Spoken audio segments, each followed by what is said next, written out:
Hello everyone and welcome to the Newcastle studio with me, Fibro Guide Paul. In today's video I would like to talk about where people go wrong with their hypermobility recovery. So let's look at some of the common methods that people use and how we do things a little bit differently.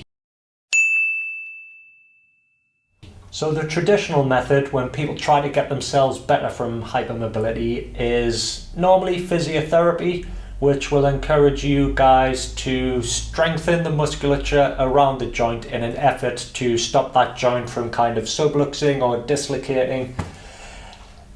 It's not a bad method, but if you tried it, you more than likely know that it doesn't really work too much. If anything, it causes more subluxes, more dislocations, and it just enforces the fact that exercise for hypermobility is bad.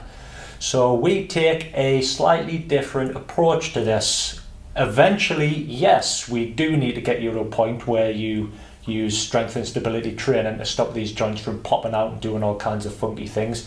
But there is so much groundwork to be laid before we even get you to that point.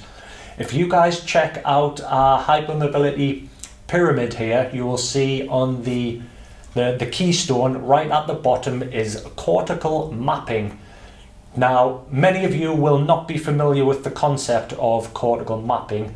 All that means is getting our sensory cortex and our motor cortex within our brain to essentially sing from the same song sheet. Now, we have enough musculature to support the joint, however, it's just not recruited, and this is why things like hyperextending knees, elbows and shoulders popping out, that's why it happens. Next up on the pyramid is functional integration. So what does this mean?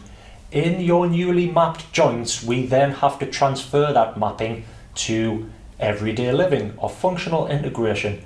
It's no good doing some banded clams or some bicep curls if it's not transferable to everyday life. Things like walking, getting up and down stairs, getting up from a chair, standing for long periods of time, picking things up, reaching overhead, okay? All examples of functional integration. If your joints aren't mapped and you go straight in for this, the likelihood is you're gonna have a bad time. Next up, at the top of the pyramid is strength and stability, S&S. Now, most programs will actually enter at the strength and stability point, but looking at our hypermobile pyramid here, you can see that it makes no sense to chuck you guys in at the deep end, give you a bunch of strengthening exercises to do without having laid the groundwork of mapping.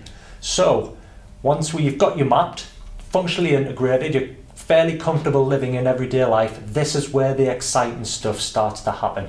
This is where you see people flipping tires, boxing their practitioners, trampolining, throwing axes, whatever it might be. There is so much groundwork to be laid before we get you to that point.